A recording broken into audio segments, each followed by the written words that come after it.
Bulletproof Radio, a state of high performance.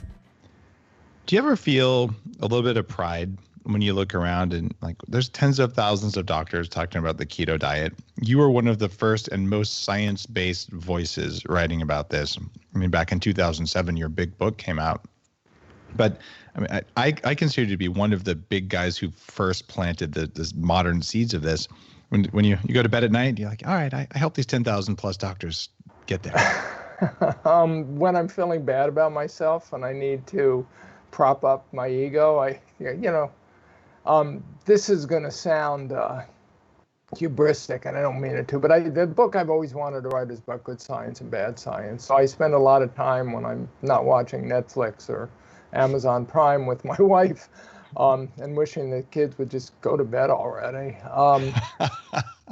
I spend a lot of time reading memoirs of scientists and looking for where they talk about how they do their science and what they think is good science and bad science. And so I read Darwin in his memoirs. Wow. At the end of the memoirs, he talks about how many books he's published into, how many different foreign language editions there are of their books. He does everything but talking about his Amazon numbers. And then he talks about the mantra that he repeats to himself over and over and over again when he gets criticized or feels like people aren't taking his work seriously. And the mantra was something like, I've done all that one man can do. No one could ask for anything more. Wow. And I thought, I'm no Darwin, as my high school guidance counselor would have said. What he said was, you're no Einstein.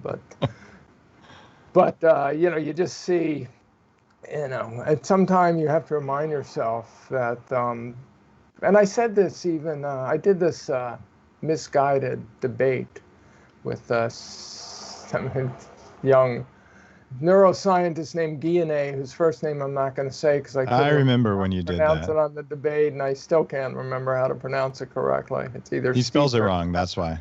He's also a jerk. Just so we can be clear on that. And I will not disagree. Now I lost my train of thought. About what you think about the difference you've made.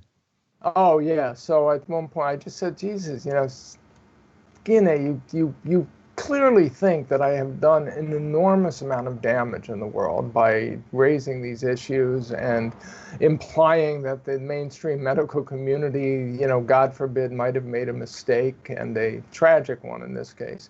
But you and I both know we're both bombarded by emails. We get emails daily saying, look, I went on keto diets and I went on low carb, high fat diet. And for the first time in my adult life, I was able to achieve and maintain a healthy weight without feeling like I was starving myself to death.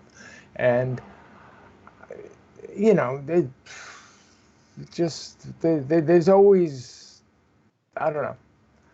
He didn't find those observations meaningful. I do. I mean, there's clearly, as you put it, I talk about in the book the conversion experience. So you had a conversion experience, right? This was a Malcolm Gladwell phrase from his first, in 1998, he wrote an article on obesity called the Pima Paradox. And he asked the same questions I asked when I wrote about obesity for the New York Times Magazine in 2001. But the difference was, in those 3 years, I had David Ludwig to follow at Harvard and Eric Westman to follow at Duke. And I could see that there were really, respected establishment physician researchers who were taking seriously the idea that carbohydrates were fattening, and for a diet to work, you shouldn't have them in it.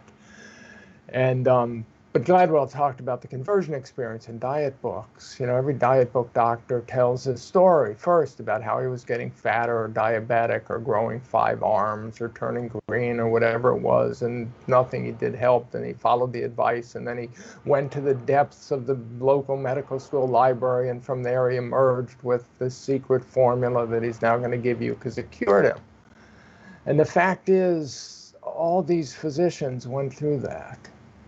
And it was either one of two phenomena. Either, if you're doing family medicine or internal medicine or pediatrics in America, you're dealing with the negative sequelae of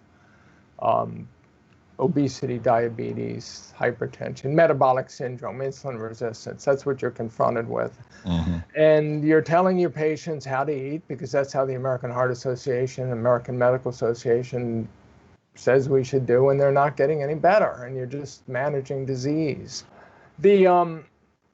Anyway, so that's, you're either confronted with your patients getting fatter and more diabetic. That was the case with like Eric Westman, and then one of his patients does Atkins against his will. And when he does Atkins, he gets healthy and his cholesterol profile gets better, and Eric Westman is open-minded enough to say, wow, this is interesting. This goes against everything I believe. Maybe I should look into it. Exactly what you want your doctor to do. So some of them did that, and some of them were getting heavy themselves. And so they couldn't blame their patients for not taking their advice, because they knew they were taking their advice. Right? And there's some of them are vegans and vegetarians, and some of them were world-class athletes. You know, my former partner, Peter Attia at NUSI, is a prime example. I mean, Peter's an exceedingly smart physician. Yeah, he's great. He's doing everything he was supposed to be doing right, working out 3-4 hours a day, swimming from LA to Catalina and back, and he's just getting fatter. It's so frustrating. But the problem is you have to have a weight problem to understand that, right? Yeah. If you're thin and you're doing everything right, then there's nothing to learn. There's no conflict between your expectations and reality. So there's no learn. And science starts with the observation of something that conflicts with what you believe it should be. So you have a hypothesis about how the universe works, and you see something that doesn't fit that hypothesis, and now you have to generate a new hypothesis. Okay, Gary, you've got it all wrong. If there's something that disagrees with what you believe, you suppress it via orchestrated censorship and commercial interests. I mean, come on, I don't know what century you're living in. This old science